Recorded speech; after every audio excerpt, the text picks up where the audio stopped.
Okay. Urenda wa introduce. Nikuria tondu riri matakijo. Jane yuma kuranda introduce. Na haha nimekuite ukawe introduce. Rikodo ya ngoma nimekore kango introduce. Oh, jetagwo Jenny Baire. Bado ni hukwira. Tia kuheka. Bara ukahora maundu.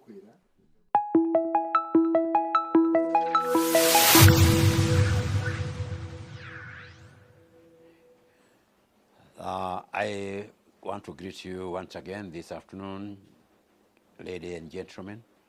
Ladies and gentlemen, we have added another lady, the mother of this house. And I have the pleasure of introducing you to my dear wife and my mother of my children, a partner who has been with me for over 55 years, close to 56 years, and we still fresh. We still miss one another. She is Mrs. Jane Mbaire, wife of Joseph Njoroge Memia. That is me. Prior to meeting me and joining me as a wife and husband, she used to be known when she was a spinster as Jane Nancy Mbaire Samuel Muniu. We are blessed by God with 6 children, all adults, and all with homes, with grandchildren and great-grand, for which we are so grateful to our Maker, having taken us this far. Jane, my wife here, did not know me during my early years. I didn't know her either. Like many husband and wife, they meet when they are grown-ups. I went to school in Kiamwangi, as I told you, after I lost my dad, up to the time of emergent Kenya, and things became unbearable in 1956, expelling us as a family because of the background I've already given you, to seek refuge elsewhere. By God's grace, we got a way of applying to the white settler who had employed our dad and who had loaned him to the new settler. He was sorry of whatever happened, but we never met. We met one of the people he had employed and was working with us, who happened to have come from our near home.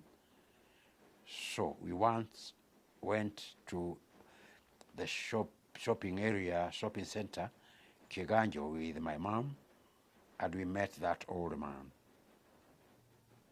They were all glad to hear that we are all surviving and we are there. They had already left for Moro when my father was dying, and they didn't know the state of the rest of the family and how we were. So when we met, there was crying, and we told the story, after which he asked him if there was a possibility of asking the employer whether there would be anybody to, whether he would allow us to go and work for him. So we said, by the time he was going, in a week's time, we promised to meet again, still in the marketplace, and we write a letter of application he takes to that Mzungu. And that's what we did. We gave him, And after he read the letter, to cut the story short, he wrote back and called the phones and this and that. After a few exchanges, he accepted on condition that there is somebody who is able to work, and I was already 16, so I said I could, and he allowed us to go. So we went there. We went back in 1956 to Rift Valley, now tomorrow, where we stayed up to 64. 64 is when we left Rift Valley. My elder brother had already finished college. He had just graduated from Makerere University, and he had started working here in Nairobi, and therefore we were able to relocate our mom, who was working and earning for a living, because the rest of us already had gone to school. It is after that when we came back to Central Province, land had been demarcated to our detriment. Our land was moved from where we used to be, and it was moved about 3-4 streams across, leaving the rest of the family where we used to live, and we were taken away. Those from the family that were taken to that place were only 3 families. That is now my immediate family, which is my father and his 2 brothers, and one of the step children of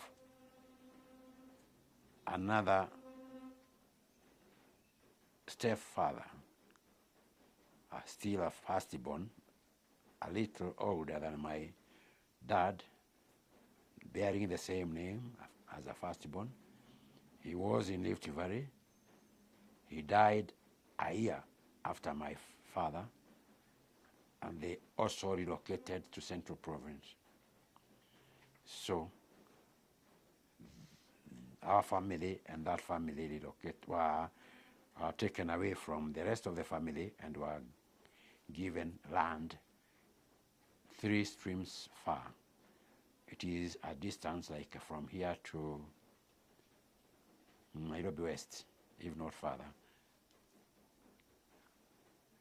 We had not interacted with those people, and where we found our land, we settled our mom there, and it is where we went and found near there the neighbors happened to be the family and the clan of my dear girl here. Hardly did I know that they were sending me where there were good things. We were lamenting they are cutting us off from the rest of the family, taking us to the strangers on it land on a soft ground. So this good girl, I found her in school. She was young, and she was in school with my last-born sister. They were classmates. So I just admired her, though she was small, but I didn't tell her until I left school. Truth be told, isn't it? It is, let the truth be uncovered. Yes, and that's the product. You can see the product. +5. Yes. So for 2 years, 3 years, I left school. I came to Nairobi, started working. She completed her school up to studied. She went to college also in Nairobi, and that's where I met her and decided to declare my interest. Yes, and since then we started courting. We courted for a while. We decided to get married, and we were ready for the marriage. We went to ask, I want to ask for her hand from the parents, but the father will not hear of it. He had heard all the story about our family, a family without a father, a very poor family, a family that has just come from Rift Valley as squatters, and neighbors. One of them, a former teacher of mine, discouraged him entirely, and so he refused.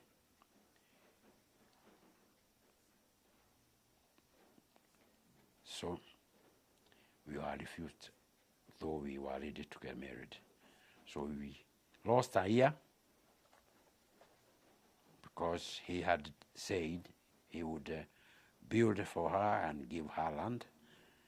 She is named after his father, and will not allow her to go to a place to get trouble. Which year was this? That was 1968. We wanted to get married in 1968. It didn't work. We went into a family way, which she got a baby in her, and we reported. Still, the father would not hear of it, said she would deliver and stay and get shamba and will be built for. But eventually was convinced. My mother was also very aggressive and worked hard to meet some of the conditions, and therefore finally we were allowed, and we had our matrimonial ceremony on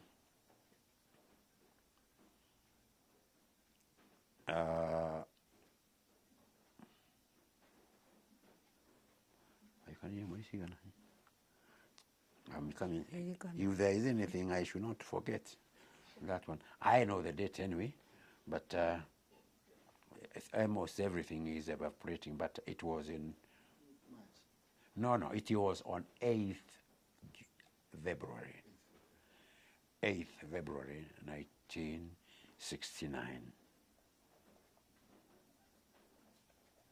Just a month after, we were blessed with the first son, the one I told you all. I'm celebrating him by putting on the dress I put during his wedding. So we have lived together since. We have borne the ups and downs. We have prayed, and God has blessed us. We no doubt can say God has really blessed us. We praise him and we owe him everything. Our children are all grown-ups. They all have homes. Fortunately or unfortunately, to those who may find it so, they are all out of the country, but they are working wherever they are, and they feel okay. They come to visit us. They have invited us to their places. Otherwise, maybe we would not have traveled widely as we have. For those of them that are in America, him being one of them, and the other two, there are three of them there. They have been so wonderful and so generous that we have been going after every 4 years. And whenever we go, they give us chance to travel America. I will not cheat you, but it's the bare truth when I tell you that we have visited more states And we have gone to many places in America than they themselves who live there. None of the three has covered the areas we have covered in America. We feel proud and very proud of them and proud to God. And God has ashamed those who did not think it would work. My wife was born of Samuel Muniu. His father was called Mokuha. His wife was known as Sophia Wanjiro Kenywa.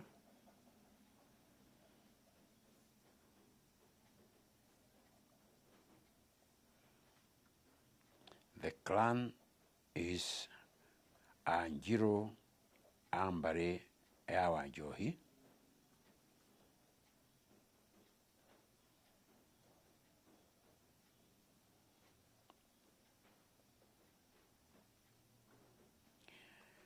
The family of the father of my wife, who is my father-in-law, came from Muranga Mugoiri, had migrated to Kiambu, Gatundu, Kiamwangi area much later than the Memias family.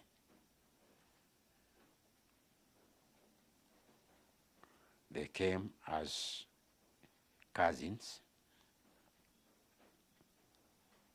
Up to now, some of them are alive, and they settled in the same area. Their descendants have scattered to different places. The mother, Sophia Wanjiro Kenywa, comes from the same area, but Gatito area. Gatito area is near Mohoho High School.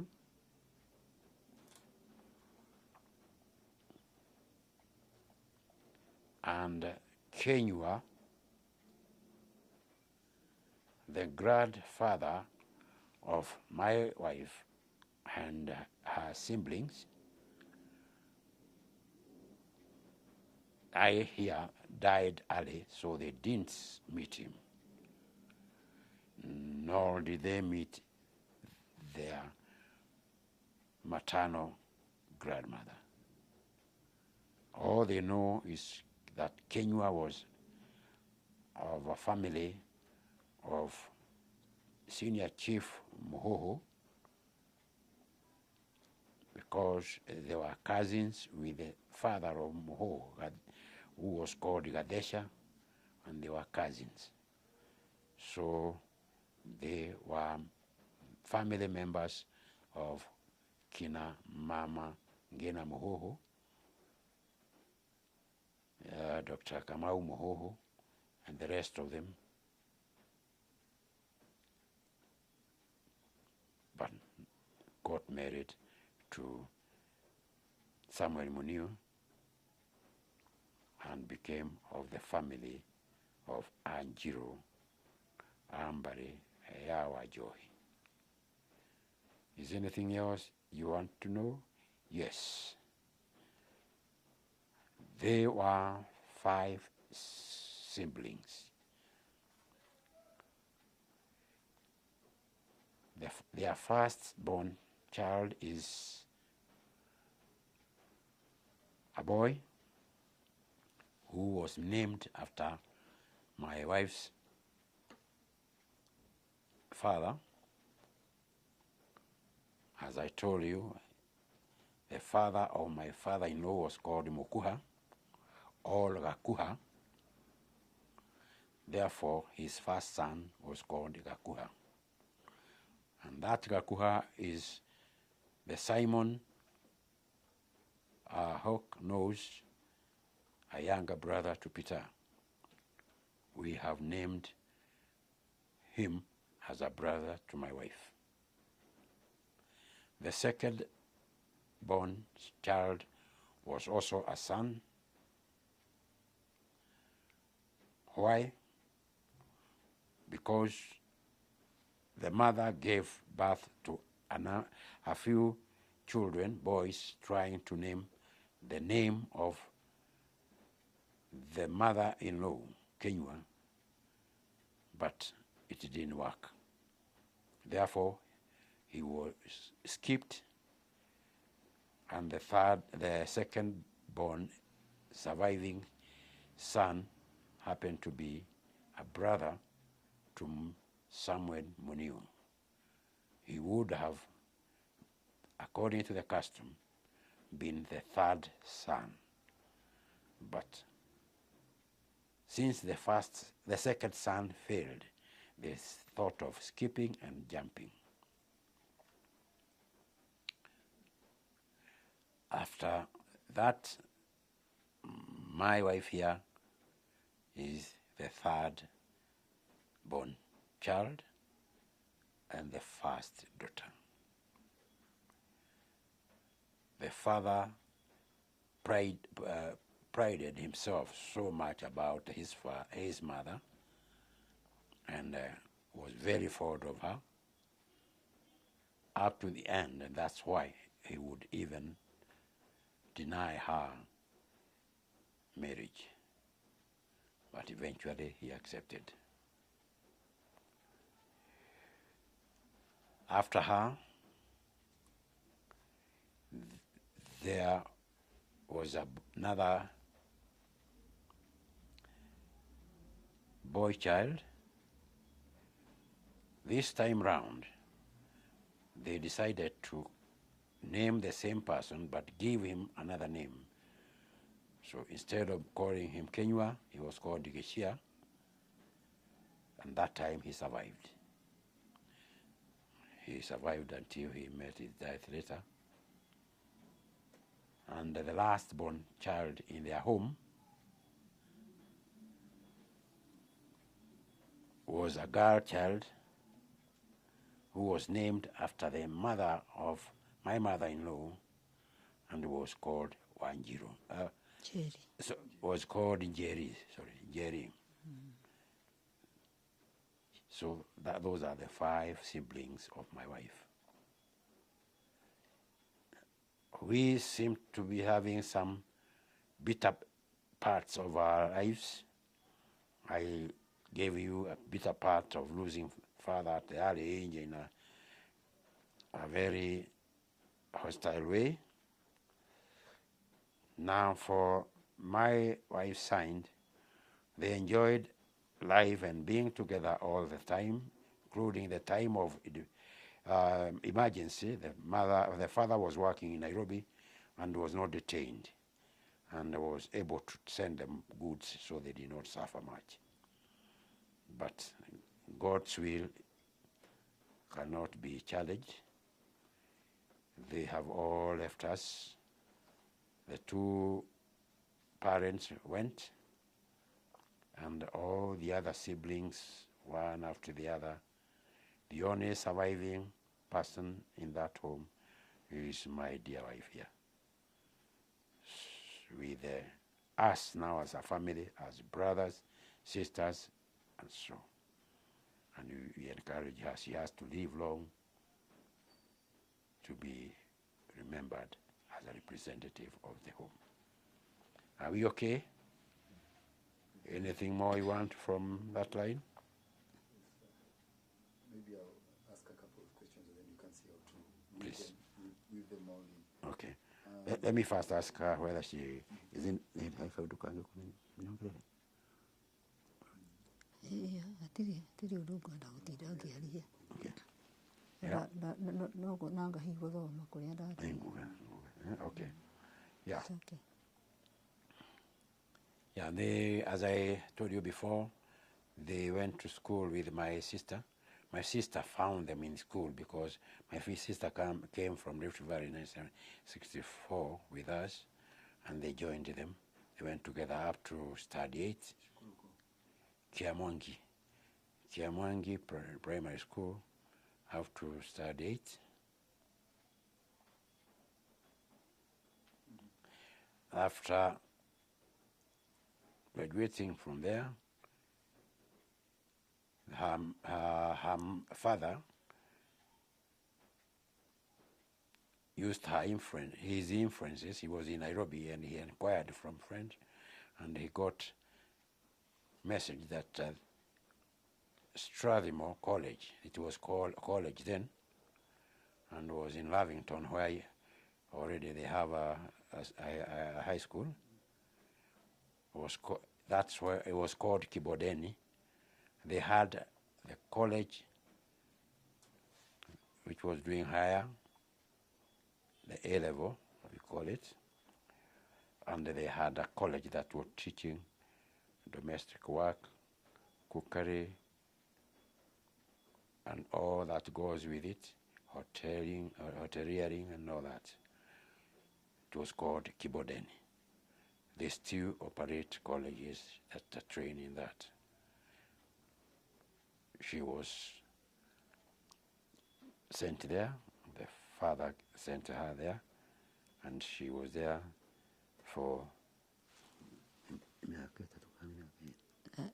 Tikwenda agithomeire Kitale. Ingĩririkana. Yeah, she was there for about 3, 4 years. And then it is during that time, since we had come now from the same place and we knew one another, that we interacted much. And it's after her graduation that she got a job in Nairobi, and that's when we were arranging over a marriage and all this. Yes. As for working, we have not told you where we have worked, but I can tell you where she worked. After graduating immediately, she was employed by a company that was cleaning clothes, was called Pearl Dry Cleaners, which was actually shining more than, what do you call this, something rose? White rose. White Rose. Yeah, and it was big, it was owned by Europeans. Do you have an estimate of the year The year? that she started working there? Yeah, the year, I think this was in 66, 67, yes, 67. That's when she restarted working. And she didn't do it for long.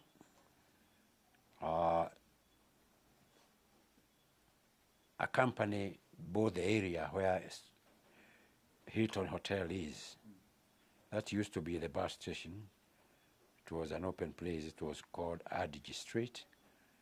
And then they started building that prestigious hotel. It was one of the biggest hotels in Nairobi or in Kenya. Yeah, it was talked about with a landing area for a helicopter up here. And we started recruiting before they just completed. And we knew of it, submitted application. And she happened to be one of those who were accepted, offered position. They were recruited and given some training in an adjacent hotel. And when they opened in 69,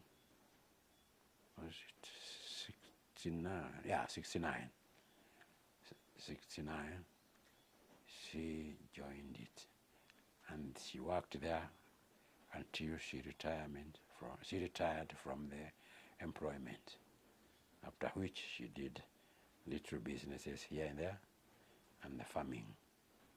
We thank God for everything, because whatever misfortune we step on becomes a bouncing, a springboard. We leave that and forget about it, and we leap to a higher step. In 1992, after what you have always heard about the famous change and the multipartyism, there were clashes, and people organized themselves and they came as Maasais They attacked our workers there. They stole our animals. They came with the lorries. They put our animals, big animals.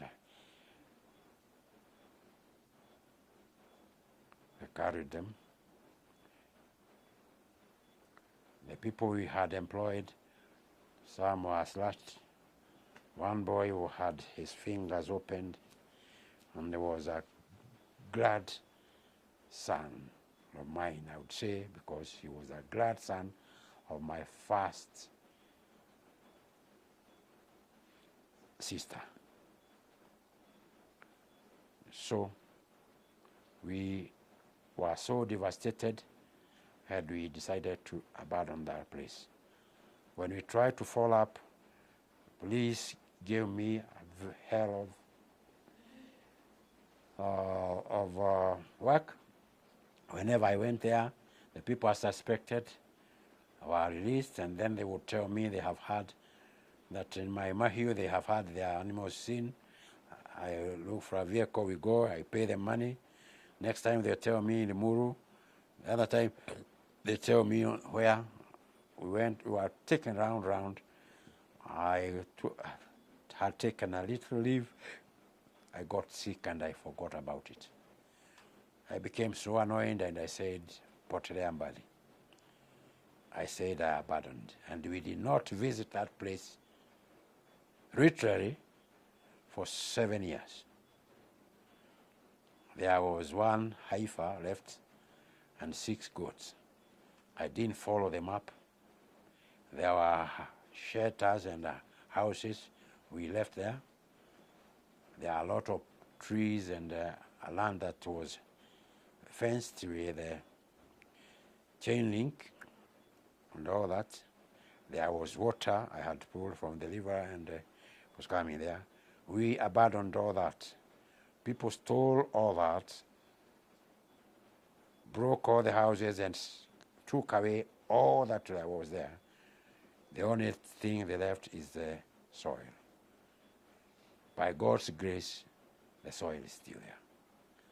But we have had no courage to go back there to do anything. But the land is there. It is God's grace. Is that good enough? Yes. So I'll lump the questions together again. Yes. So one, who was mom named after? And then, let me put the questions together and then you can see how best to. So who was she named after? And then which year was she born?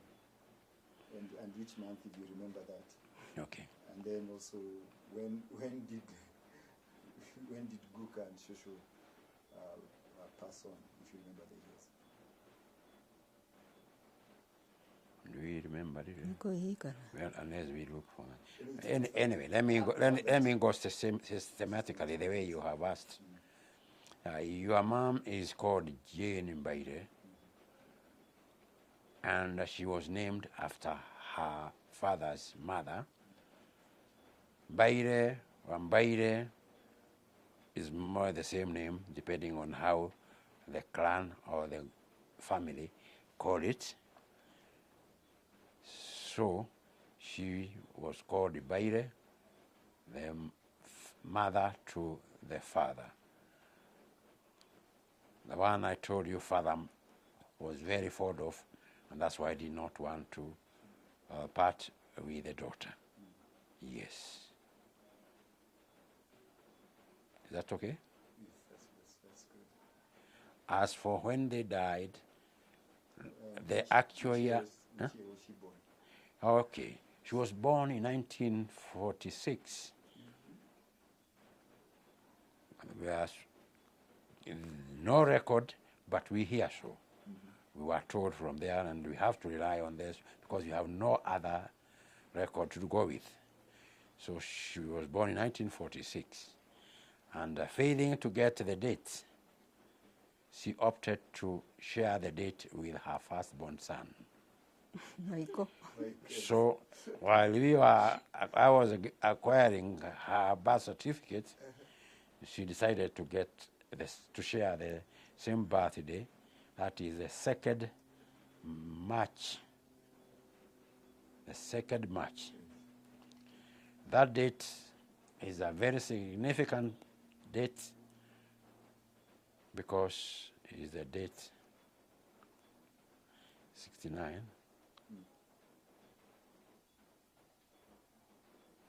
I'm losing memory. One of the politicians, I don't know whether it was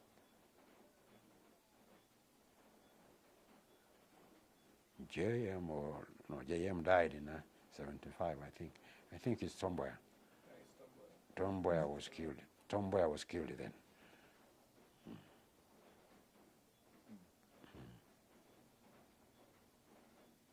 So just for purposes of recording, I think what she studied in Kibondeni, I know she mentioned catering, but maybe she can talk a little bit about that. And also her role in Hilton. She studied catering and housekeeping generally, and what you call now hospitality. Yeah, that's what she studied. And when in her first employment, she was employed by in a dry cleaning shop or company. The recommendation she had gotten from the school, from her seniors and her trainers, showed that she had a lot of interest in ironing and making the house. And she went to... Nĩndarutaga andũ kĩrĩa rĩu harĩ ũmwe ũrĩa waheire wĩra wa kĩrĩa wa kũrutaga andũ a university. Hilton. Hilton nĩguo ndaruta na I mean mwanake ũrĩa waheire wĩra ũcio arĩ mũhĩndĩ kuma Utalii College.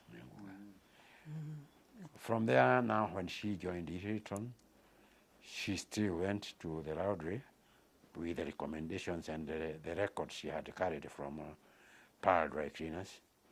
She worked in a laundry for a very long time.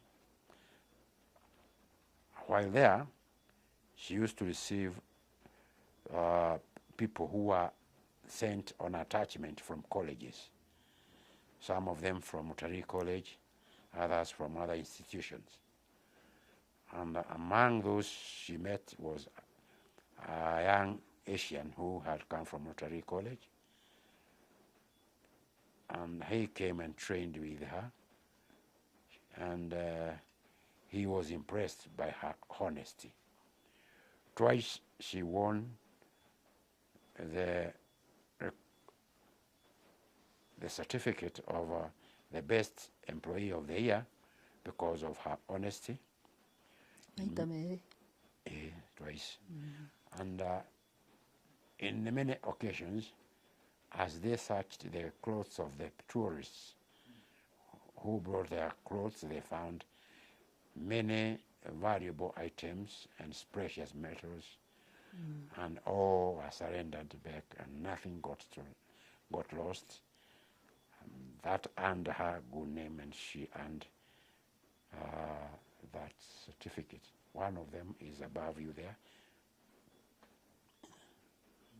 I don't know whether it is still there or yet.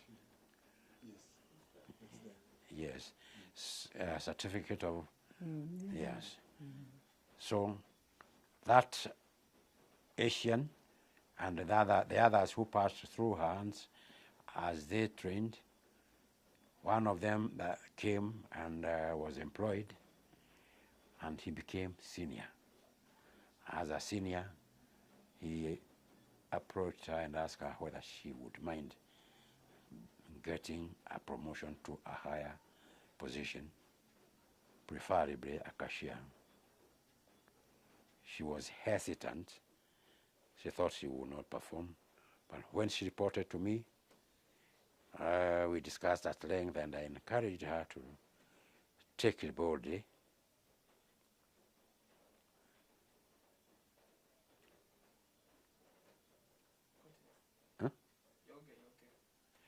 Okay, yeah. So I encouraged her, and finally she agreed, and she took that. So she became a cashier in a bar, which was very prestigious. And the VIPs passed there, but the colleagues envied her and the other seniors because of where she was living. We had already bought a car before I went to Mombasa, and I left her with a car, and she would drive and park the car there. And Junior, as they regarded her, and with a car, they were not happy about that. So she was frustrated and put on night duty, which we did not condone, and therefore we opted for her retirement. So she retired early. Yes. Okay. Okay. As I touched rightly, my wife was brought up not in poverty. Their parents gave them the best they could. The father, as I would say, had gotten a job in Nairobi and was working with a bank. He wasn't senior, he was a messenger, but they were paying well. It was the Standard Bank of South Africa then. Later on became the Standard Bank. Now you know it still as Standard Bank. And he was their messenger. He was running around, running errands on a bicycle in Nairobi. There were no many vehicles. He would take messages and letters and all that, and he was paid well. When the emergency broke, it didn't affect him. He still remained in Nairobi. Banks were run by whites, and they were taken as respected areas, so they were not touchables, those who were there. So he remained in Nairobi, although he feared going home very often. My wife, as a small girl, used to be sent by the mother to come. So she used to put her on in a bus, and she would come out to Kariakor. There was a place she would be dropped. There were people who were working in Kariakor selling. Kariakor has been a working place all along. And people you find now in Makandara, those old days were in Kariakor. They were moved from Kariakor to build the flats you find in Kariakor, to be given flats in Makandara and others in Bahati. So people were still trading there, and there's a family that had eating places in Kariakor. So when she was dropped there, she went there. She would be picked there by the father, stay with the father. Then the father would buy her goods and then get money. And that money, he would put it here. Huh? Then sew it here with whatever, and then put the money there. It is sewn in there. And then the girl walks back home, and the mother will open it and find the money there. And they did not go through any hunger, any starvation, or they didn't miss, and they got things the way they wanted.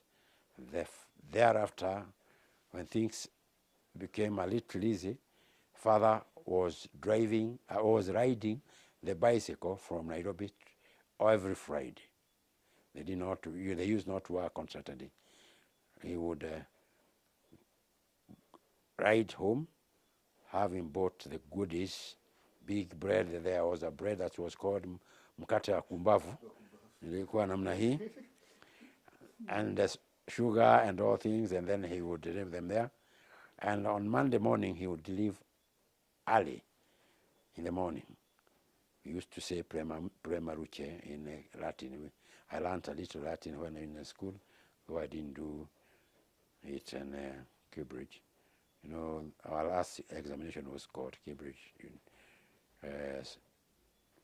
So she would leave about 5 or earlier, and we would ride to get to Nairobi by 7 or earlier to sweep and do the work that was assigned to him. And he did that until he was exhausted.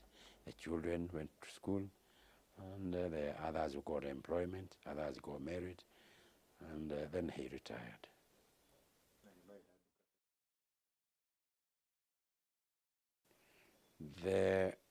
Both parents passed on more or less the same time.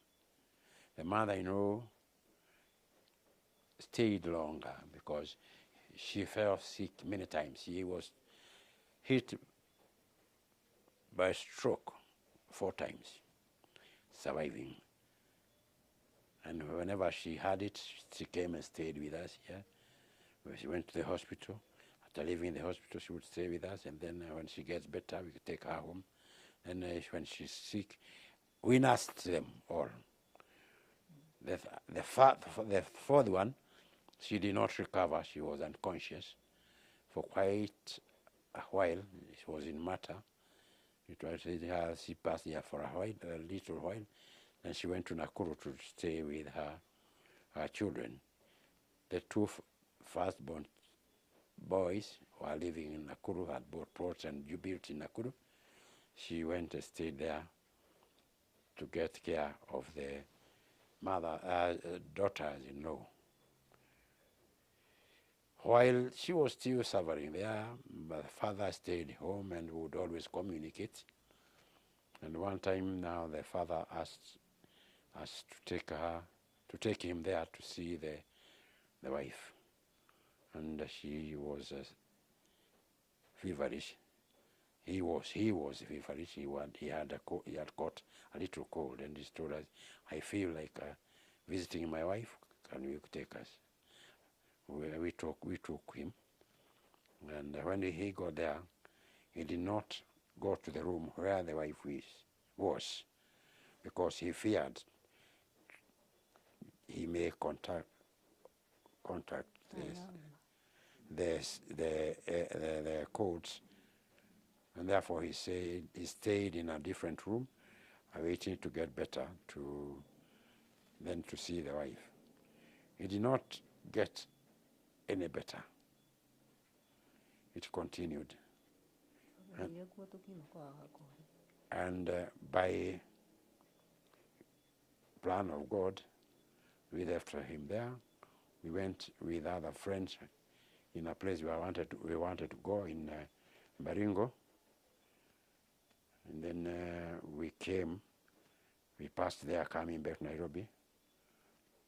And it was on a Monday. And she called my wife and said, "Jane, I wish you well, but should you not find me, do not cry." That was a very bad message to us, because he was not badly off when he had only colds. We said, "We are not going anywhere. Father, you are not going anywhere. We will find you. Stay well." And then we left. After a week or so,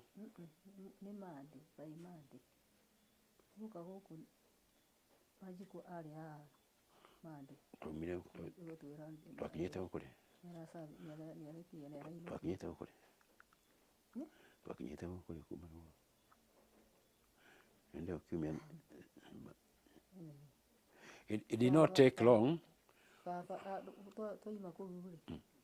Muthenya wa Sunday ni muthenya ucio niguo atwiraga atiriri atuona Ongeiguono ingigithie ngore ndari hori ndikanarire na riu by Monday Wanjiku ari haha agĩũka gũtwĩra baba nĩ ekire Yeah, immediate, okay. yarĩ immediately Okay. nake So, mami nake so she's collecting me. It was immediate. After we left, when we came here, the following day, we were given the sad news that he passed on. And it was so sad. We had to rush back and start organizing things. We organized and buried him home. While all this was being done, he did not see his wife, the one he was going to see. The wife was not talking, but was a little conscious. While the funeral was being arranged, she overheard they are having funeral, and on the burial date, I think the children were talking and said they went for the burial of our grandfather, and she overheard. She could not talk, but they could see her change, and they stopped eating, and she changed. And there was only a difference of 1 month. One died, I think, in August. The other one died in September, following one another. And thereafter, their children followed suit. Yes. There were a few things. Incidentally, that father-in-law became very friendly to me. After that time, we became very friendly, and we assisted the family very, very much. And he was very fond of me, to an extent that he was telling the children that I'm the firstborn child. And he would confine with me. We talked a bit, and I organized him to write a will, and he did. Some of it against his will, but I made it very good so that it fitted everybody. And through that one, there are some things he said about what he left behind. He would not like it wasted in drinking and this and that done, and he told the children not to do that.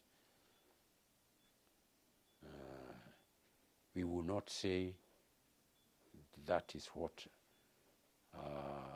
caused their going so soon, but they did not heed many of the warnings that were given by the departed father. And therefore, they did not live very long. At the same time, it is said medically that they had this, what they call, not really, but I don't know it.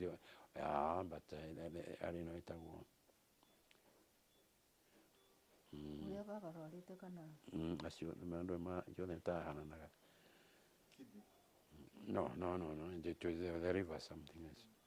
Yes. And yeah, it was because the father died of that, and the brothers, almost all of them died of that.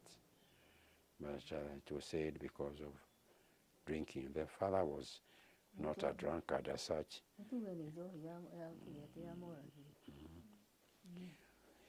The father did not drink carelessly because he drank at home, but there was always bomb in the house.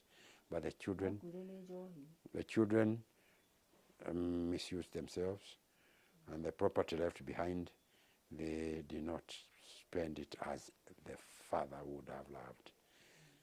And they are gone, their children are there, so the tree is still flourishing. Yes, what I was telling you, their daughter and the sons, is that the longer you stay as one, the more you look alike, and the more you think the same, especially when you are together and you are compatible. when you are together and you are compatible, you end up more or less thinking the same. So, I have lived longer with her than half of my life. And so is she. She's been with me for more than half her life. So there's that tendency of knowing one another and even understanding one another before one talks, and you would at least tell what one would like to say. Whatever we are recording here is not for our immediate children, but is for the children to come, the friends, the clan, the society, and the general public. Therefore, all I know she would like to say is that it is our wish that whatever we are saying will not intimidate or scare or even discourage any of the children or the young people to get into the family life and to face life headlong, because there's no two way about it.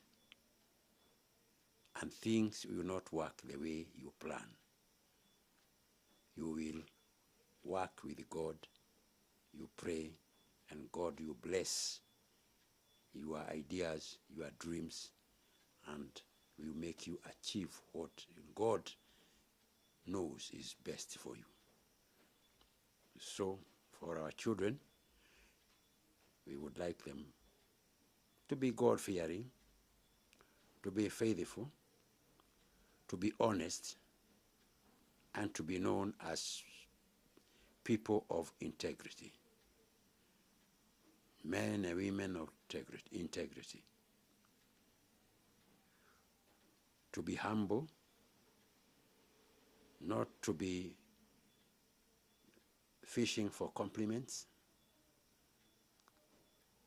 but to let people take their opinions when you are standing by your truth and the faith that you may be professing. Join others in doing God's work. Give to Caesar what is Caesar's, and to God what is God's. We are all passing through this world. If they are people of faith, we know this is not the end, but we are passing to the next world. So all we need is to do the best you can here, not because you want to be praised, but because you want to live the way God would like you to. Do not be famous. Do not be famous, but be God-fearing, and do all that pertains to the righteousness, humility, help one another, mind those who are poor, those who are unfortunate, those who are not as blessed that you are. Share with them, and don't disregard anybody you meet, irrespective of their current status, because God can raise people from nothingness to something.